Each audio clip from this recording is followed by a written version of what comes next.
Okay, good morning abang kaka. Yeah, I'm back. Andito na ako sa bahay ulit. So, time check. Time check is 9:30. So, tulad ng sinabi ko, magluluto ako ngayon ng chicken adobo with coconut milk masala. So, Filipino and collaboration with Indian food. Okay ah? Okay ba sa inyo yun, abang kaka? So tara, samahan nyo akong mamalengke muna. Let's go, abang kaka. Okay, abang kaka, andito na tayo sa palengke. Mamili muna tayo ng siguro chicken. Mag-aano ko ngayon. Chicken adobo sa gata masala. So Pinoy collaboration with Indian food. Okay ba yun sa inyo, abang kaka? So yan, andito na tayo sa palengke. Ayan, sana meron pa mga chicken. So yan, dito nga pala yung mga bilihan ng mga fresh fish balls ha, mga tokwa.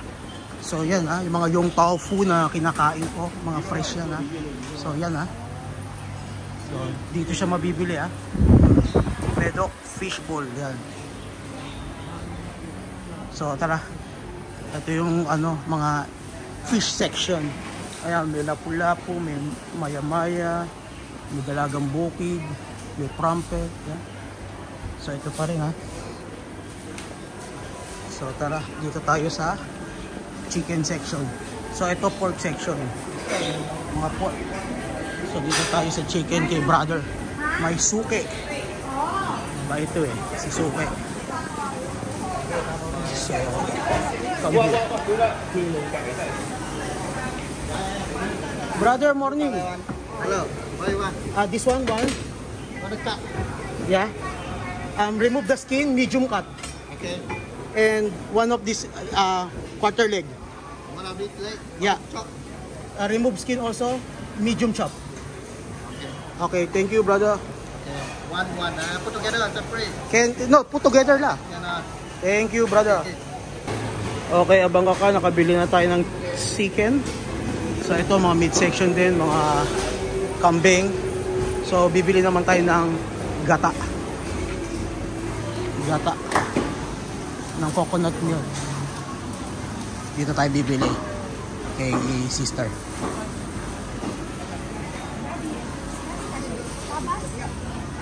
Bibili rin tayo ng bay leaf.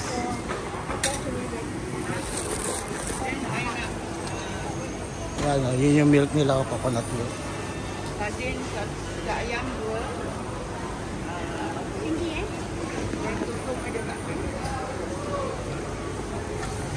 So dito mga ano rin, mga noodle, mga fish cake, yan toge, yan bilihan ng mga fresh noodle, yan mga tokwa fresh din.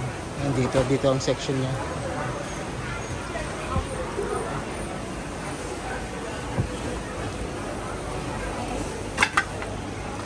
Update you later. Sister, coconut milk, small one. Fresh one, is it? Yeah, fresh one. 160? You have bay leaf? Give me one. Dua po sih. How much? 360. Thank you. Okay, abang kaka, nakabili na tayo ng bay leaf at coconut milk. Ngayon bili naman tayo ng pang snack lang. Kahit isang ano lang, butterfly bun. So dito tayo. One butterfly bun, please. One. Yeah. So ayan na, nandito tayo sa Hawker, busy Hawker Center na. Kumakainan na sila, ang dami na nila. So ito na yung mga nabili natin. So lulutuin natin yan. Tara, samahan nyo ako mamaya. Papakita ko sa inyo paano magluto ng chicken coconut milk, chicken adobo with coconut milk masala. Okay ha, so collab siya ngayon ha, Filipino food and Indian food collaboration. Okay, tara, dito na tayo sa labas, dito tayo maglakad. Okay, abang kakasa, ito yung wet market namin, no? Yan ha, dyan, and hawker center na rin at the same time. So ayan, napakita ko sa inyo kanina, no? Chinese temple. Okay, abang kaka, update you later. Okay, abang kaka, dito na tayo sa kusina namin. Sa kusina, sa kitchen dito. So bali magluluto na ako. Ipe-prepare ko lang yung mga ingredients. Then papakita ko sa inyo. Then sasabihin ko na lang sa inyo kung paano siya gawin and everything. Kasi syempre limited lang yung pwesto natin dito, yung pagstay natin dito. Kasi syempre marami din magluluto. So kailangan natin maintindihan ang mga sitwasyon. Okay, abang kaka. Update later. Okay, abang kaka, I'm back. So tapos na yung ingredients ko. Miss and plus na. So ayan na lahat. So meron pala ako dito chicken breast and chicken quarter leg, and dinagdagan ko ng konting liver. So marinated na siya sa masala, asin, and oyster sauce. Yeah, minarinate ko na siya. So ito yung garam masala natin, Indian spices. So bay leaf, ang liit na, no? So garlic, onion, white pepper para matamis, coconut milk, vinegar, likamki, soy sauce, and syempre olive oil. So yan na. So magpapainit na tayo ng pan. First isi-sear ko muna yung meat. Isi-sear ko muna siya. Then after that, ilalagay ko na itong mga spices. Then soy sauce and vinegar. And the last thing is the coconut milk. So ayan na siya. Mamaya magsasaing na rin ako ng aking quinoa rice, yung fiber rice ko. So yan. Ano, abang kaka, magsisir muna ako, magpapahat muna ako ng pan. Mamaya ulit, see you later. Baka may pakita ko sa inyo si Hawla. Okay, abang kaka, update later. So ayan na, abang kaka, sizzle na, sizzle. Yan, pan fry ko muna yung meat. Pan fry muna yan, sear ko muna ng konti. So nakabukas na ang hood, pati yung exhaust fan, lahat okay na, all goods na. Yan. So ikay na lang natin mag-brown yan. Okay, GBD, golden brown, delicious. And after that, sa next procedure na tayo abang kaka. Alright, abang kaka. Update. Okay, abang kaka, na-serve ko na. So painit ulit tayo ng pan. Nakalsikan ako ng mantika, abang kaka. Sakit. So painit tayo ng pan ulit kasi igigisa na natin tong mga ibang ingredients. Tapos we do adobo first, then put the gata. That's it. Ayan siya, oh. Golden brown delicious GBE. So update you later. Ayan, sinusutay ko na bawang, sibuyas, tsaka bay leaf. Tapos lalagay ko na yung garam masala. So stir ko lang yan para mag-boost yung aroma ng garam masala. Pahingahan ko yung apoy kasi hindi pwede maano yung spices masunog. Kailangan lang, aromatic lang siya, aromatic. Ayan. Ayan. After I smell the spices, so lalagay ko na yung meat. Ito, lalagay ko na to together with the juice para masarap. Ayan. So sinishake ko lang yan.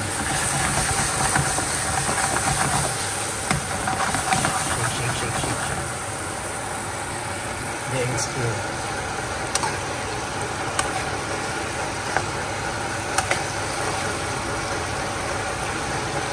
Stir ko lang para mag-incorporate ko yung mga flavor.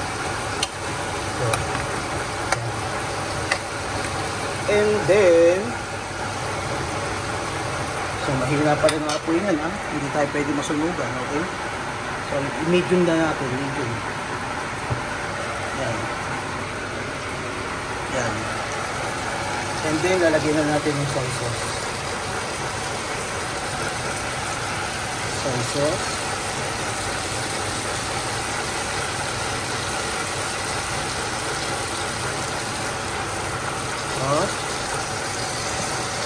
then the vinegar. Wait. Yan, lalagay ko na sila both. So shake lang. Shake lang natin yan habang kapa. Yan. Huwag natin haluin kasi may suka. Yan.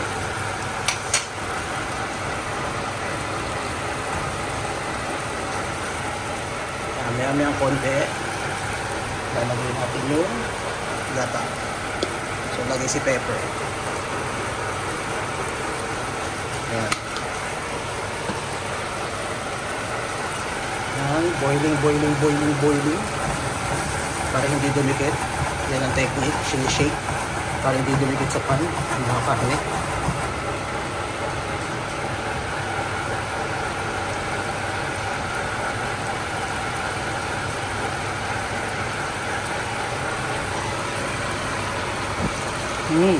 Ang bango. May adobo.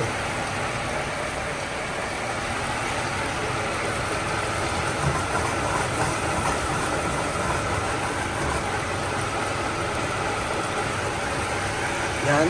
So, lagay na natin si gata. Alright. Buhos natin lahat yan. Yan. Sarap yan. Yan. So, shake. Para makalo sila. Shake. Ganyan lang. Ganyan. So, lakas sa kapon. Yan. So, hanggang mabawasan na yung sabaw niya. Then, maya luto na to. So, sisimmer natin ng 20 minutes. Mga 10:45. Tapos na yan. Update later. Okay, abang kaka. Silipin na natin. Nakikita nyo naman, very creamy. Abang kaka. So time to time pala, i-stir nyo siya para hindi dumikit sa pan, yung karne, yung manok. Time to time. So pinapababa lang natin yung sabaw niya. Then mga 10 minutes na lang luto na to, abang kaka. So napaka-creamy niyan, abang kaka. Natikman ko na siya, saktong-sakto, sarap, tikman ulit natin, konti lang. Napaka-creamy, yung alat, yung liver taste niya, talagang coconut liver, the chicken, then the masala, tagumpay, so ayan, haluin naman natin, konti-konti pa, tapos na siya. So nagmamantika na siya, it means na naghihiwalay na yung coconut milk sa mantika, so ayan, simmer lang, so mababa lang yan. So, yan. So takpan ko ulit, abang kaka. Simmer ulit natin, mga 10 minutes na lang, luto na yan. Then magsasaing na tayo ng fiber rice natin. Then lilinisin natin lahat ulit yan, ibabalik natin sa tama, ganyan dapat. So yan, update you later, abang kaka. Okay, abang kaka, nagbabalik ulit tayo. So chicken adobo sa gata masala. Nag-reduce na po yung sauce niya, mantika na siya. Yan ang masarap dyan sa kanin. Pero hindi tayo nagwa-white rice, fiber rice ang gamit natin, kaya kawawa naman, Pero kung white rice, naku po, siguro mga 3 salok tayo, Mauubos natin ang 2 gatang rice sa gantong ulam. Napaka-creamy niya. Abang kaka. Try nyo, abang kaka. Yan, shake nyo lang para hindi dumikit sa bottom. Okay? Para hindi dumikit sa bottom yung chicken.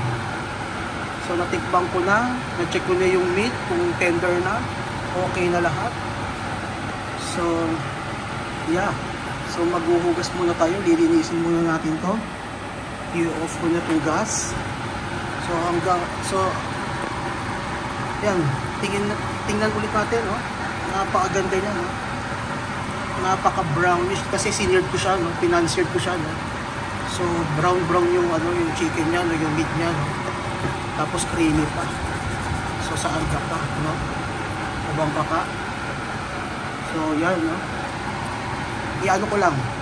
Na-transfer ko lang siya sa container. Then lilinisin ko tong kitchen station. Then tapos na. Then mamaya mag-outro tayo. Siguro sa loob na ng kwarto. Okay, abang kaka. Update later. Okay, abang kaka, no? Tapos na tayo, no? Nahugasan na, nakapagsain na tayo, no? Malinis na yung kitchen station natin, no? So, tapos na ang Deeps Cooking TV, no? Hanggang sa muli, no? Signing off na, no? Deeps TV signing off, no? Share, like, and subscribe. Salamat!